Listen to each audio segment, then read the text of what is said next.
We do have another surprise caller, and it's quite appropriate in an hour in which we've heard from our current two quarterbacks and one of our great all-time greats that we are now joined by the last man to play quarterback at Notre Dame to win the Heisman Trophy. Joining us now on the Notre Dame hotline is John Huarte. John, thanks for calling in to Notre Dame Day.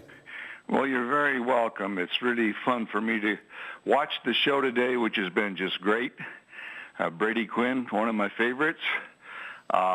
It's been a wonderful show, and I'm glad that I get a chance to connect with you. Well, John, you would be impressed if you saw the huge and talented team that is working here to put these 29 hours together. A lot like a football team, everybody doing their job, and I think we could call this a success. But I've got to ask you, did you ever think that when you won the Heisman Trophy back in 1964 that we would still be waiting 52 years later for another Notre Dame quarterback to win that honor? Well, I wasn't thinking too much about that right at that time, but keep in mind that in '87 we have Tim Brown in there, and with Notre Dame with 7 Heismans, we've done pretty well. And these other schools have some great talent. A lot of good athletes who can run and throw and run, and that's the changing part of the game. You know, I keep waiting for you to get a starring role in one of those entertaining Heisman House commercials for Nissan. Have they tried to contact you to give you a big role? Well, I think most of the people that buy Nissan cars were not born when I played football. So I think they're doing the right thing, getting fellas for the last 10, 20 years who are a little bit more current. Well, they've had Roger Staubach, so I want to put in a word for you. I think you need to be on there as well. Yeah, but that's Roger Staubach. Well, don't sell yourself short, John. What keeps you busy these days? We have a family business called Arizona Tile. It covers 7 western states, distribution of granite and marble and ceramic tile. And we've been at it 39 years, so it's turned into a very nice family business, a couple of sons involved in it, and I'm spending more time with the grandchildren.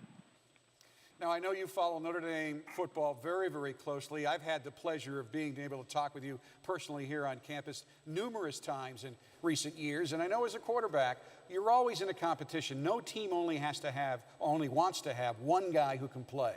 You want more than one. Notre Dame certainly has that right now. In fact, they have a competition going on right now with 2 guys who started at times last year. So give me your thoughts on the race to be the starting quarterback this year. Well, you just stay with fundamentals. For me, I've always thought you don't worry too much about the outside. You just concerned about what you're doing, right down from the play call to the snap to your reads to what you're doing, your footwork and so on.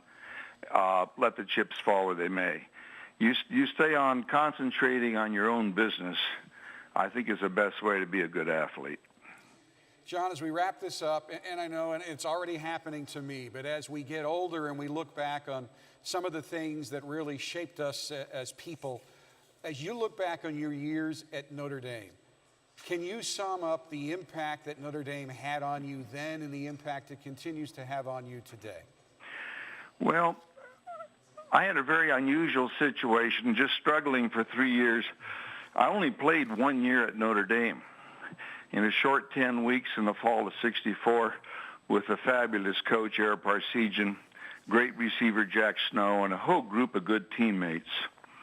But I think later in business it helped me, and that was just the concept of perseverance. Things are not going your way, but stay with it.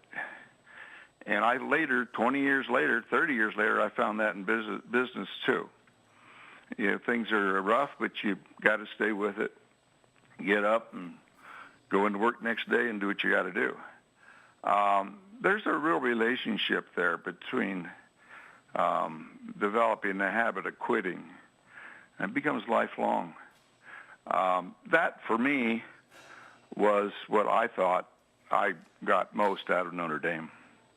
John, thank you so much for calling in. I hope that we all get to see you again on campus this fall, but certainly I think it's one of the highest terms we can use at Notre Dame, a true Notre Dame man, and you certainly are that. Thank you. Well, thank you. I'm honored I went there.